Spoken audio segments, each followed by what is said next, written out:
I'm not sure if I had sex last night. What's the definition anyways? Are you talking about the research done by Getz? Clarifying basic concepts, conceptualizing sexuality? Yes, I am. That's the one. Using scientific research And our own personal stories. we are going to form A dating hypothesis. In conclusion, It's biology. it's presumptive. It's hypothetical. It's interpretive. Hey everyone, my name is Kayla. And this is Rachel with Dating Hypothesis. Thank you so much for joining us today. This is a trigger episode. We will be mentioning rape, sexual abuse, bestiality, porn, and pedophilia. Most of our episodes have a degree of these triggers. Maybe we should have a scale of 1 through 5. The episodes that have just a minimum level of triggering topics mentioned would be an episode that uses them in a passing fashion. I would probably give those episodes a level 1 or 2. In comparison, this episode would be a level 3, and some of our hardcore episodes, like episode 13, Let's Get Married, Kids, would be a 4 and a 5 level. That's Rachel's skewed outlook on life. Always bringing up trauma. Well, when you break your toys, they never quite function like they did before, do they? Let me paint a picture. Jimbo and Jack spend a weekend planning. Finally, they wake up at 3 a.m. They leave their pretty little women in bed and go hunting. After shooting the deer, they gut it, skin it, process the meat. Then they stuff the head and mount it on the wall for all the world to see how manly they are. To celebrate, they take their pretty little women out to dinner. While ordering, they tell the waitress they want their steak rare. They want it bloody. They want it to kick back when they bite into it. Later that night at home, the women who spent a week witnessing this primality whisper to their men, "I need you." And they give a gentle push on their man's shoulder to guide them down there. In the dark, these men's faces drain of color, horror, and dread fill their minds. These men who earlier that week killed an animal and then ordered raw bloody flesh to eat turn blue at the thought of putting their tongue on a tiny pink button between their lady's legs. They get queasy, and these are real men, mind you. Don't get me started on a well-groomed, handsome, metrosexual man. Not all men are this way. Some are more than willing to take care of their women. Last year, I had a boyfriend who would shove a vibrator at my pussy in an attempt to seem fair after I got him off. This is a man I could get off in 99 ways because we had been together for a year after I learned his preferences. And he still couldn't get me halfway there. All I wanted was for him to throw me down on the bed, hold my legs open as far as his big, burly, manly arms could, and go to town, face deep, like he was tunneling through to the West Coast from his simpish East Coast Barbie dream house in an attempt to find the Wild West. I can't understand why some of our partners function this way. Is it something to do with reproduction? I've had both sides of the spectrum, and sometimes I wonder whether it's primal or reproductive, because he only needs to come for us women to get pregnant. We do not need to come to get pregnant. So true. It's ridiculous. Is it a craving for us because we want those babies to make sure that he finishes? Because, let's face it, men don't crave babies quite the way we do 9 out of 10 times.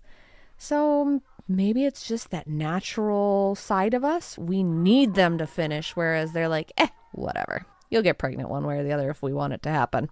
Kayla, what is your definition of sex? Sexting, talking dirty, the penetration, be it oral, vaginal, the nasty. I'm not talking your first makeout session over the shirt, over the bra groping. That's not sex. It can be that hands down the trousers, hands underneath the bra situation. Rachel, what is your definition of sex? Any thought, body language, suggesting you want it, a look in the eyes, petting, masturbation of all sorts, penetration of any hole in the body. I don't understand why you think a thought is sex. No one can get pregnant from thinking. That is the weird world we live in today. I've only gotten pregnant twice in my life, so did I only have sex twice? I went through menopause 11 years ago. If sex means being able to get pregnant, then I've been incapable of having sex for the last 11 years. With all of the abuse that I have been put through in my lifetime,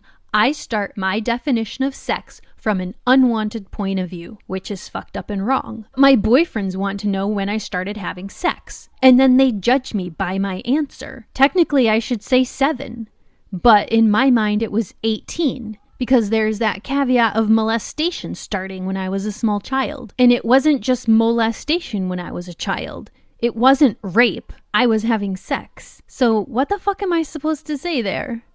Because my definitions of sex are so scrambled and mixed up in my own head, I start my definition with people's thoughts. If a disgusting creeper is thinking about shoving his dingle-dong anywhere near my vicinity because he thinks I was built for sex because he likes my flesh packaging, which many men have actually told me to my face, "Ooh, you're built for sex." That's an unwanted thought. I don't even want those fucking creepers thinking about me. I would prefer to be invisible to those nasties. When I see those thoughts on their face, I get repulsed. I get these feelings of being violated. So yes, thoughts in someone else's head elicits feelings of violation in me. If I can read those thoughts because of the way they chose to look at me, and it just gets worse from there. If they start joking, if they start talking, or fucking touching me, death on them. Sex begins with a person's thoughts. Well, let's be honest. I can be a little bit out of it when it comes to knowing if someone's hitting on me or if they're having those thoughts about me. Because as I've mentioned before, ugly duckling syndrome, for a long time, I believed no one had those thoughts about me. So for me, it's not thoughts. For me, it has to be more blatantly obvious. I'm terrible at it. Pretty much unless you're wolf whistling me or crawling a little too close, my brain's not real aware. I want to challenge you to relabel non-consensual thoughts and actions away from sex. Sex is wanted. If it is unwanted, is it really sex or is it abuse? That is why they don't use the word sex when speaking about molestation or rape. Correct terminology is used like violation, penetration, or touching. In reality, sex has nothing to do with penises and vaginas, penetration, or pregnancy. I could get pregnant with a plastic turkey baster. What about oral sex, Kayla? Is that sex? It's right in the name. I think it is. Unless it's non-consensual. Rachel, what do you think? Is oral sex actually sex? I think it is, because when I'm giving or getting oral sex, I definitely feel like I'm having sex. One of my husbands was into watching bestiality porn. The instant I found out I was incapable of having sex with him, we divorced soon afterwards. If I came home and my husband was sucking off our dog, I would get pretty upset. And right now, Kayla, you and I are defining oral sex. Sucking off an animal is oral sex because I view that as sexual in nature. I might not define it as having actual sex with the dog, but it would certainly evoke a strong negative emotion in me while I think my husband is fucking the dog, because isn't that what comes next? Separately, a boss of mine had a little dog that would hump on his shoe, and he let it. He encouraged it. He helped it by moving his foot to get the little dog off. And I'm sorry, but the first time I saw that, I knew in my heart that they were having sex when they did that, because it was done together, fully consensually. In my mind, they were having sex. And I'm moving forward with your consensual idea of sex. For me, anything consensual that starts with a sexualized thought is sex. Whether it's sexting, oral sex, dry humping, mutual masturbation, soaking, or straight up penile vaginal penetration. I think one of the reasons men can get so upset about women reading romance novels, we all know it's her having mental sex with a book, just like men holding a nudie magazine is them having mental sex with photographs. Do men have a primal need to control his woman? She can't be reading a book about other men, but when he is getting his nut to a photo, it's just a photo. We all know women's sexuality sexuality starts in their minds, and they are super emotional creatures. Men seem to be less emotionally involved when it comes to sex. I can see men not wanting women to get those fancy ideas a romance novel would give them about how passionate a guy should be towards her night and day. One could argue a guy isn't getting any fancy ideas about how women should be from a photograph. But if you are getting your nut to a photograph from a woman sexualizing herself, what ideas are you getting about women?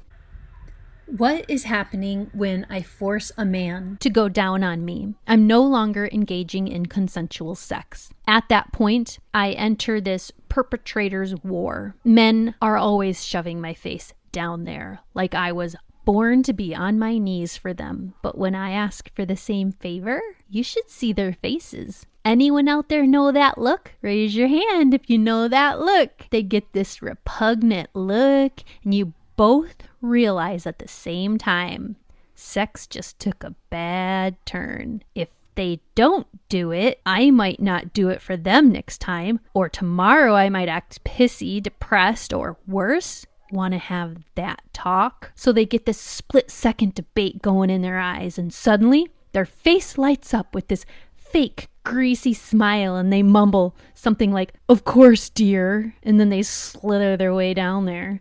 But I'm already turned off. When I felt their resistance to my gentle nudge on their shoulder, never mind the look on their face still etched in my mind from a few seconds ago, their fear of this burned its way through my soul. My heart already grinded to a halt. He thinks I want him dribbling between my legs now? There ain't any heat left down there. There's no churning. I no longer want to body meld with him, much less mind meld with him. The carnal ferocity is gone, but I also don't want to fight. So I let him timidly spread one of my legs halfway while he poinks and prods around. When he's done drawing the alphabet, I fake a moan and pull him back on top of me, and every time that asshole has the nerve to look like he deserves an award, grinning like a fool. Why is it that they need that act night and day? But when we ask for the reciprocation in the same way, they act like we just asked them to eat squid guts or something. But we're not done yet. Now I owe him. Or at least he thinks so. Remember, we never owe anyone anything when it comes to our bodies. Yeah, except he acts like I have to put out now, and he wants it epic because he just spent a minute and a half in hell for me. His poor tongue is going to be sore for a week because he had to spell the entire alphabet. So like the rock star fuckster I am, I fake an enthusiastic rush of sexual chemistry, and I use my 5 best techniques catered to his desires that I learned the previous year listening to his body responses while I explored his body to find out what turns him on. And I get him to come in 10 seconds so I don't have to deal with him on top of me anymore. He gets to have his load-blown coma, and I get to roll over to pretend I'm asleep while I try not to cry. I understand a little better why you've been divorced so many times. That is how most of my relationship sex goes. That is why I prefer straight up using men. Skip all the effort, commitment, devotion, because it isn't going to be returned.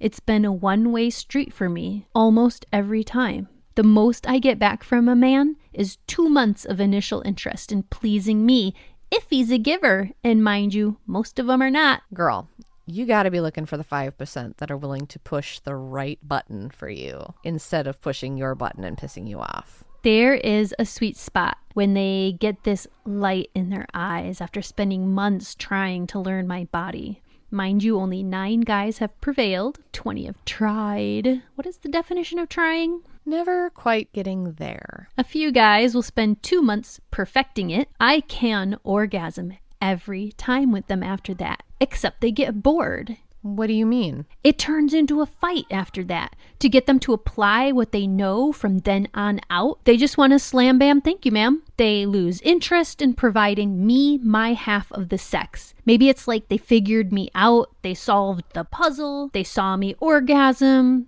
then they saw me orgasm super hard, and now it's like, Why can't I just keep doing that without effort on their part? Why do they have to keep putting in all this effort and all of this application on their part? Why can't I do that with them just humping on top of me? You really can't find any of them that want to stick to it. What in the hell? In a relationship, you should want to please your partner. You should want to bring them joy in the horizontal tango. There should never come a point where it becomes one-sided. That just isn't right. What is sex? It is a need, a desire, an urge that can sink you into depression or drive you to fleeting thoughts of rape if you're not getting sex. Rape is still common in some societies or in certain places like war zones, jail, abusive relationships. Is rape sex? How can something so harmful be equated as sex while something as wonderful as love during intercourse can also be equated as sex? Maybe it's the romantic in me. I think there's layers to it. There is sex, purely about the explosion. No real emotions in it. This tends to be purely hormonal, and often alcohol or other substances get involved. This isn't about making babies or bonding. It's about bumping uglies, making love. This is the good stuff. When it's not just about getting yourself off. It's like giving each other this connection to your soul. It's about feeling the emotions. It's slow, it's fast, it's lingering, taking in everything about each other. You are enjoying everything about it, or at least you're wanting to if you haven't figured it all out yet. This is when you crave your partner, not just the feeling of sex or pleasure. Rape. I think we all know this a little. This is a lack of consent. This is anything forced, even kissing friends. Oral sex, hand jobs, penetration, all of it. Even if you said yes, but changed your mind, it is still rape, and the person doing it is still the person in the wrong. And then there's the coming of age, that whole period in life where you start exploring sex as a teenager. This is an easier time to define sex, and getting pregnant is on any parent's mind in defining sex at that age. Anything shy of vaginal penile penetration is just a base, which is so strange because those non-penetration makeout sessions are usually so much more enjoyable than the penetrative sex. Yeah, honestly, sometimes I'd rather kiss and paw than get to the actual sex. Virginal sex can be so bad. It's awkward. You don't know anything about bodies, likes or dislikes. A boy might be brave enough to ask, you like that? As a virgin, I am fresh and new at this. I don't know what my likes and dislikes are yet. Somebody's like, so what do you like? I'm like, I don't know. You're like, what are your dislikes? I'm like, I don't know. And then there's new sex, which is also bad. Maybe you spent years with one person and they got to know your body so well. And now you're with this stranger and they're doing all this weird new stuff you've never felt or seen or heard. And you're just like, what are you doing? And they're like, do this to me. And you're like, I don't want to. Can't we just do what me and him did? And they're like, I don't like it that way. And just like, you have to start all over. Maybe they only had a few partners and they think all women are built and feel exactly like those two. What are you talking about? New sex is when it's fresh and you take your time getting to know someone. They explore your body for months getting to know you. You clearly choose better men than I do. I get a bunch of selfish nimrods who trample me like an elephant trying to claw their way out of a pool of rice. What is your definition of sex? Do you have a partner that puts your needs first? Do you think the bases are just foreplay or better than the main event? Is new sex the best or the worst? Write to us on Facebook, Twitter, or Instagram. Let's take a quick commercial break and we'll be right back.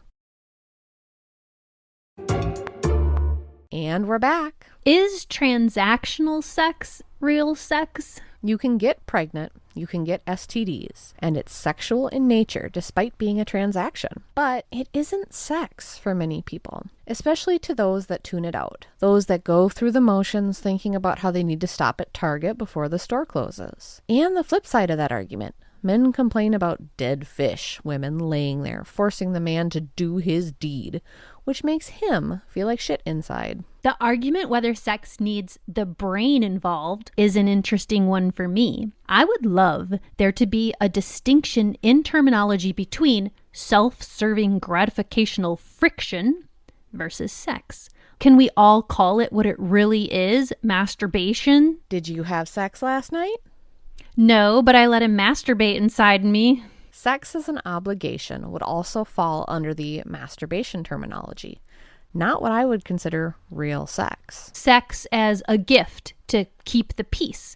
If it's his birthday, if it's your anniversary, if it's Valentine's Day, and you're like, yeah, okay, I gotta put out. Gratification for men, duty for women. Bro, happy birthday. You gonna get laid tonight by the missus? Probably not. She's just gonna lie there like a starfish while I hump on her. If I don't, she will start a fight about how I'm ruining my birthday gift from her. Sex as performance. She's too shy to enjoy it and is trying to impress you or keep you, so she poses during sex and doesn't get anything meaningful from it. The gratification is for men. The fake validation is for the women. Then there's sex for saving face, like after homecoming game under the bleachers or after prom. We all feel like losers if we don't do it after prom. The gratification is for who they're trying to impress. It's not for either the man or the woman having the masturbatorial intercourse. There's also sex to stave off loneliness or boredom. Sex is curiosity. Freshly on the scene, learning the ropes. Take a virgin or both virgins not engaging in long-term relationship building.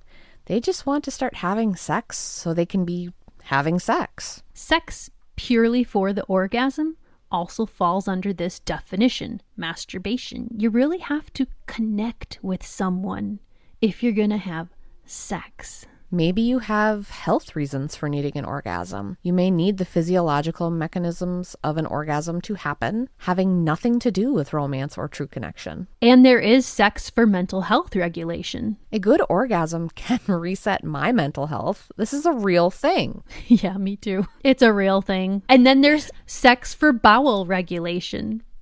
That is not a thing. Yes, it is, Kayla. I cannot poop if I don't orgasm a few times a week. I get so constipated. I start bloating up like a fart balloon that won't stop. It's physically painful for me, and sex doesn't fix it. Orgasms does. The contractions from an orgasm either regulates my intestinal system or straight up pushes poop along the way. I have no idea which, but it has to happen every week. Oh my God, you are so disgusting. Caleb, it is true. I didn't choose this. It's my stupid biology. When does intercourse become sex and not masturbation? The lowest of low baseline interactions would be strangers meeting off an app, giving each other an orgasm. This would involve the man finding out what the woman needs to orgasm and achieving that with her. Even if both parties never see each other again, that would be real sex in my mind. And we as women fall for this shit time and time again, thinking that is what will happen when we start swiping on hookup apps, don't we? Society marches on as if this is what is happening, but it's not. When I jump on a hookup app, I immediately get asked, what are you looking for? Before hello, before an invitation to coffee, just, what are you looking for? Why are you here? How long have you been here? Let me think about it for a minute. This app implies there are free orgasms for the taking? Yes? No? Yeah, for men, not for women. It's an intimidation tactic. It's dehumanizing, cold, mean. An appropriate introduction from sex addicts would be, I don't wish to waste your time. I am only looking for a quick orgasm for myself. It sounds like Rachel. Instead, you get assaulted with, what are you looking for? Why are you on Tinder? And other coy tactics, making you lead the conversation so they can morph into what you are looking for so they can slide in for a quick bang and ghost you. The sentence, I don't want to waste your time, I'm just looking for a hookup, is clear and to the point. When a man opens up with this, I don't have to think about my response. I automatically unmatch. If he cannot take an hour out of his time to drive to a Starbucks to sit with me for 5 minutes so I can see his face in person, assess his personality, then I'm not going to pretend he's going to try and give me an orgasm in the 10-minute he sets aside for me to drive over and give him a nut. What is not happening in this baseline interaction? The woman's orgasm. Why? So many reasons why. Something so simple as the term hookup. In a woman's mind, when she envisions meeting a handsome hunk at a bar, party, or gathering, and they hit it off, which involves intense conversation, flirting, and hours of fun, which can lead to sex later that night or later that week. What does the term hookup mean to men? In a man's mind, he envisions ordering the size, shape, and color of a woman off Tinder for this anonymous 10-minute bang. I personally have only had one real friends with benefit. He drove to me to hang out in my city. I drove to him to hang out in his city. We had dinner together. We watched TV. We talked for hours. We cared about each other's ups and downs in life. We weren't dating. We were actual friends with benefits. He had a lifelong plan. He was going to fall in love, get married, have a baby. I was in menopause. My tubes were tied. We had no future together. We kept each other company between his could-be's, his maybes, she might be the one. He was my only real friends with benefit. That's it. The rest of humanity were a variation on a fucktoy, a liar, a manipulator, a John pretending he wanted to be my sugar daddy. Men don't want to shake hands with or get to know people anymore. They whip out their penises and expect no holds bar servicing without reciprocation. Not all men function that way. There are men who want to please their women and enjoy their reaction from getting their partner off. Just because the losers you pick won't do this for you doesn't let you define the entire male population. We define sex. We defined masturbation. What are non-consensual thoughts and touch that we define as perpetration, abuse, and violation? Interactions that would fall under perpetration are transactional sex. Giving into pressure that might not have turned into rape, but has rapey undertones and has emotional pressure. After a date and he is staring at you like you need to pay for that food you ate. Hitchhiking and you realize the only reason they stopped to pick you up was so you could get them off. Basically, anytime a man does you a favor and expects an orgasm from it, it is worse when they or you are drunk or high. There is so much aggression, insistence, and entitlement behind their penises. The sex is for the men. The favor was for the woman. I had some friends. I was listening to a couple of these men describe losing their virginity to a prostitute that was a gift for their coming of age from their father. The only person getting gratification out of all of that was the dad. The two bodies engaging in the actual deed didn't even want to be there. I define friends with benefits or hookup interactions in general as perpetration. It usually involves lies from the guy to get a fast nut. She thinks she is going to have some good sex. Does she? Rarely. I hate those terms because who gets the benefit? 97% of the time, it's the guy. Some dickwad having perpetration on a girl without fulfilling his half of the benefits and no intention of ever being her friend. When I hear the word hookup, I envision some poor girl being hooked, drawn up out of the water, and then thrown back after being violated. She usually feels exactly like the fish that get caught, have the hook ripped out of their little mouths, gasping for water, and then thrown back in. Prostitution.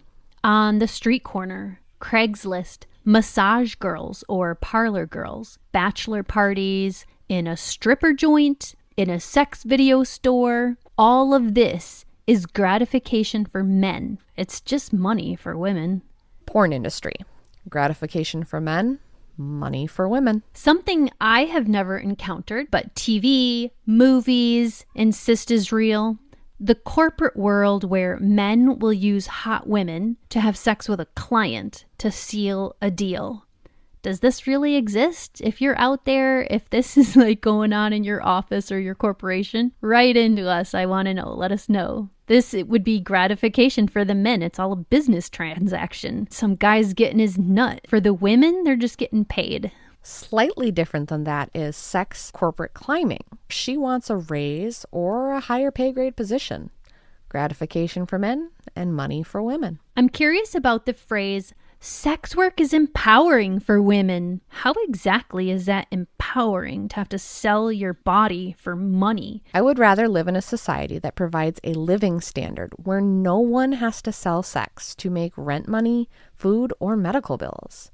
If a woman thinks she can make good money selling her body, the society she lives in is male-dominated, so he can have readily available prostitutes.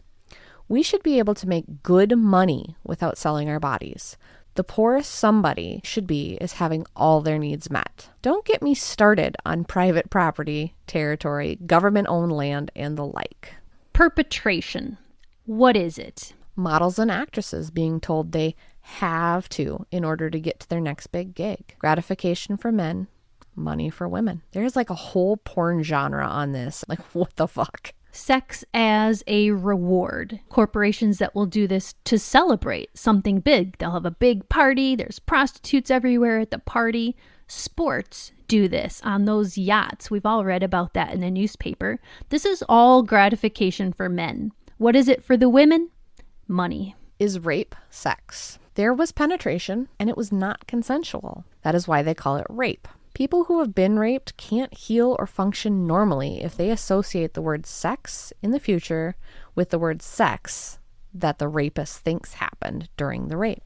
Exactly. For me, I don't want what happened during my childhood to be considered sex. Boyfriends, or even gossiping with girlfriends. We all seem to want to know when someone started having sex. I tell people it's when I was 18, because in my mind, that is when I purposely started consenting to the act of sexual intercourse with full knowledge of what was happening in a societal context. Even if you're not violently raped, if you have sex to keep from getting raped, like if you just give in and fake it, you are still being raped. If you know by not giving in, you will be raped.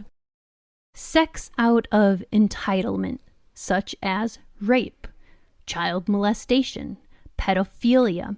Anytime a model is on a set and the man on set thinks, well, she's already doing this, so I can have sex with her because it's practically the same thing. That's all gratification for the perpetrator.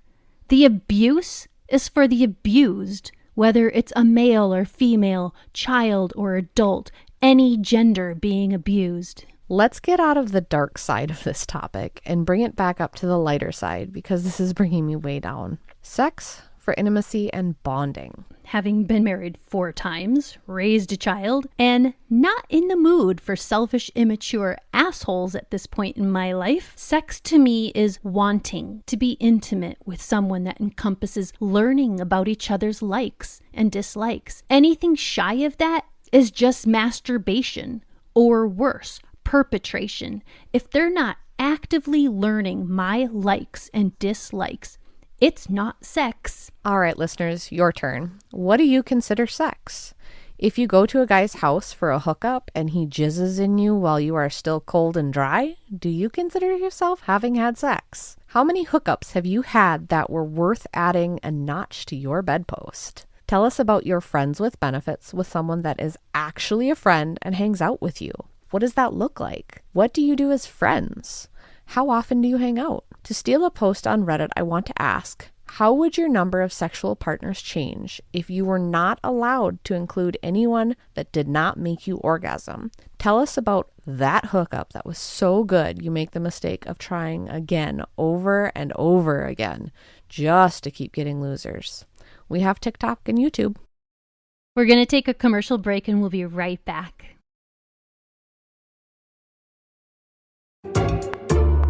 And we're back. Definitions of sex. What is sex? If you have 3 daughters, one is 5, another is 9, and the oldest is 13 years old, you hear the 5-year-old daughter say a man has been touching her. Is that sex?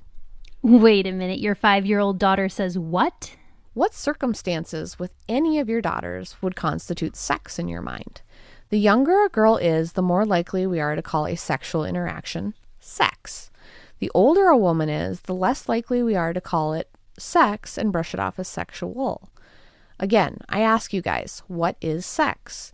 If you find out your 4-year-old son was playing doctor with another 4-year-old, what would your reaction be? If it was a 30-year-old? How does this change if the other is male versus female? As we spiral down this rabbit hole of sick and twisted what ifs, I would like to argue that sex has nothing to do with the penis, the vagina, and everything to do with intent. I would argue that if your intent is sexual in nature, and let me be clear here, if you are thinking a sexual thought towards someone while you are looking at them, then that is sex. It certainly is sexual, and the person being looked at can feel your intention, which means anything sexual in nature that is non-consensual is actually molestation or rape. Some people misinterpret interactions. Sure. But there are far more interactions where one person is perpetrating and the other person has to learn how to brush it off. And women learn this at a very young age. So what do we do about this? Separate men and women in society? Give in and let it be normal for 13-year-olds to get married to 40-year-olds? Do we already deal with it the best we can with our societal rules right now? When we took courtship off the table, we removed all need for depth. What is wrong with a man courting a woman to get her to become a friends with benefits? Because a true friend with benefits is an actual friend, which would require them to have been friends first and remain friends while they have sex sometimes. If they meet online, they would hang out as friends in between fucking. The Tinder interactions I have had are men saying they want a friends with benefits situation. Then they try to use my hole for 10 minutes, refusing to hang out with me. They don't try to get to know me. They have zero interest in being my friend at all. I respect a profile that says down to fuck. Honesty allows a human to make informed decisions. Without intimacy, passion, or known commitment levels, there is just someone nuttin' and a female being his cum rag. Don't perpetuate the downward spiral of human interaction. So many young women are depressed over today's state of dating. Grindr, Scruff, and the Hornet app should all be normalized. Let men use men as cum rags. There are so many straight men willing to help each other out that I don't even understand why they bother with women at all for that quick nut. I know there will always be narcissists who need the power dynamic of controlling a woman. I'm not talking about that. I mean, if we normalize men getting each other off every day, then that energy would be focused on the correct gender, the gender who doesn't mind that mentality.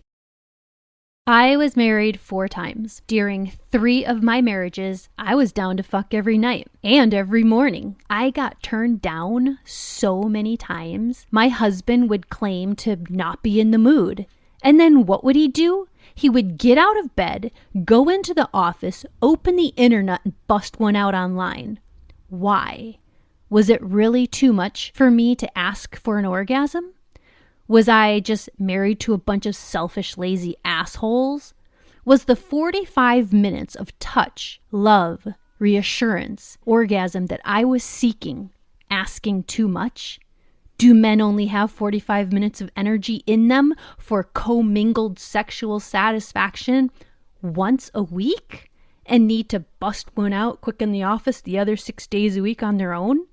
Because I tested that theory on multiple occasions. I would say, honey, can we have a quickie? I don't need to orgasm, but you can. Never got turned down for that.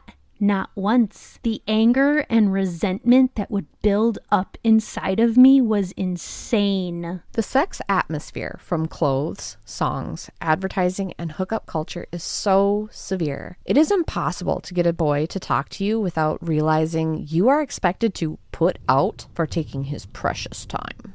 I have been married, done the 10-minute hookup with strangers at the park in the back of their SUV just to get that feeling of being alive, knowing something wanted me, even if it was some loser stuck in an equally shitty marriage. There's always a time and a place for self-harm.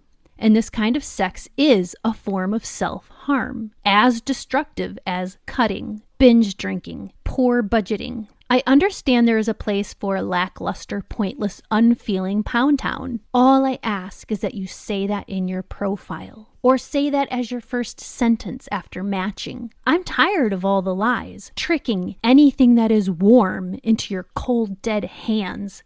It turns all the good people into bitter bitches bent on treating all men the way you just treated her. You being a dick ruins it for everyone. Is the hookup culture destructive to girls, men, marriages, and children? Should men be honest on Tinder? If they did, would they get fast pussy? Do you know anyone who is down for that? Are men forced to lie on profiles in order to get fast sex? Sex is more dangerous for women. We tend to go along with things we don't want to do. We get raped more often than men get raped. Men are more willing to inflict violent sexual behavior on a partner by asking in the moment when she's most likely to respond yes out of shock. Or he just does it without asking.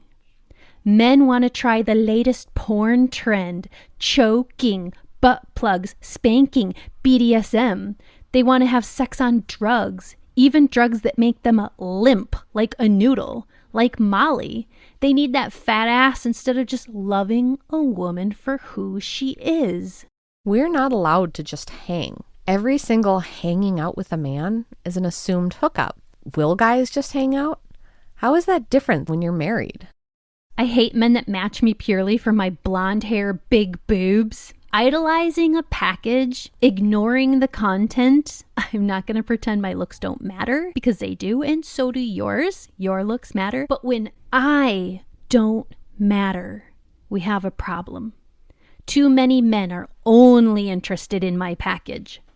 They don't want to have a conversation. They don't want to know my history, my family stories, my future plans. The moment you're sitting across from somebody having coffee with them and you realize that they're dead inside, just waiting for the pussy, that's an awkward, depressing moment. Matching with someone for their looks. They say we all do it. They are dead wrong. We don't all do it. There's a difference between liking the package while wanting to get to know the person versus only liking the package while not giving a shit who is inside. It is okay to insist on a nice package. We all want that. But when you actually don't want to get to know the person, you are no better than a vibrator. As in, no better. As in, a vibrator is better than you. I really think you're hanging out with all the wrong men. Those men I am hanging out with that treat me like a warm hole make me want to kill all men and make this earth a woman's planet. I can use science to turn women's cells into sperm. Stem cells from almost any part of the human body can be turned into germ cells. Talking about gametes, right? Yes, in vitro gametogenesis raises the possibility that babies could be made using muscle, liver, cheek, bone, or blood cells. In 2018, it was successfully done in mice. In vitro gametogenesis works like this. Cells from almost any tissue or organ are reverse engineered into becoming induced pluripotent stem cells. These cells, which can develop into any kind of human cell, are then nudged to become egg or sperm cells. If this is true for women, then is it true for men as well? So men don't need our eggs, just our wombs? Maybe in 10 years, when technology has been fully developed, they won't need us to breed. He could have his cells induced to create an egg, fertilize it with his own or a partner's sperm, and use an artificial womb to grow his child? Yeah, they still need us for that. for the moment. If an animal uterus delivered the correct nutrients, hormonal stimulation, and its immune system did not attack the fetus due to incompatibility, maybe they could use an animal to gestate their offspring. The DNA of either doesn't matter. Embryo cells don't mix with host cells, so that is not an issue. The host DNA will be animal. The human fetus DNA will remain human. They don't mix, but hormonal stimulation from the host is essential. Research has shown hormonal stimulation can easily affect abnormal brain growth. It's a chemical experiment that needs exact ingredients and timing. Thyroid hormones in the first trimester are crucial. Hypothyroxanemia in the first trimester causes language and nonverbal cognitive delays in offspring. Glucocorticoids need to be exact as well. An animal that mimics our hormonal stimulation during gestation probably doesn't exist. The nutrient combinations matter as well. An ape's womb supplies nutrients to create small muscle and bone-dense creatures with less fat. The nutrients the host is providing could inadvertently starve the embryo. The human fetus will act like alien cancer cells to the animal's immune system. It would most likely attack the embryo, especially since a uterus is sensitive to embryonal defects. If the embryo does not look and act like a healthy organism, the uterus will kill and remove the embryo. Finally, when the embryo develops white blood cells, they would attack the host. But we are making progress creating artificial uterine environments. Babies have been born using mitochondrial donation replacement techniques, often known as three-parent babies. Mitochondrial replacement techniques provide women with mitochondrial defects a chance to have a normal, unaffected biological child. The nuclear genome can be transferred from a donor's oocyte or zygotes using pronuclear transfer, spindle transfer, polar body transfer, or germinal vesicle transfer. These possibilities range from a single parent breeding with itself, to a couple breeding, to three people using their biology to create a healthy offspring. Gotta love science. So again, we ask, what is sex? When we live in an age where men and women don't even need each other to breed because we control the technology to artificially create the future population. Well, Rachel, just because you don't have positive experiences with men doesn't mean the rest of us don't need our men. Next, we want to share audience stories and ideas. A listener writes in, what sex is can only truly be defined by each person. Communication is essential in any relationship to define what sex is or is not. What one person considers sex may or may not be identified as sex to the next. As a person, I need to define what sex is and what it is not with my partner. Over time, things can change too. As a young adult 10 years ago to now, I have different ideas on what I would or would not consider sex to be. One of the followers writes in, when it comes to terminology about sex, I think we need to quit dancing around the topic. We need to talk about things more directly and call it what it is. If we can't agree on what it is sex, maybe we can be more specific by talking about vaginal intercourse, oral sex, funneling, etc. Also, I think the intention is more important than the action. Brushing up against someone at the grocery store in a tight aisle is very different than purposely brushing up against my husband in the kitchen. I would like to introduce next week's episode, episode 17, When Liars Speak. Can intention be carried in the vibrational energy of our voice, our body language, our actions, our inaction? How about eye contact and our touch? How many white lies does it take for someone to lose their ability to trust their own gut? When we tell those white lies to our children, do they grow up with a compass that's broken? We want you guys to submit your ideas, stories, and questions pertaining to next week's topic. You can email us or join our Patreon. We want to hear from you. And if you got anything out of today's episode, please give us some love, subscribe, and rate us. Thank you so much, everyone, for listening. We love you. See you next week on Dating Hypothesis.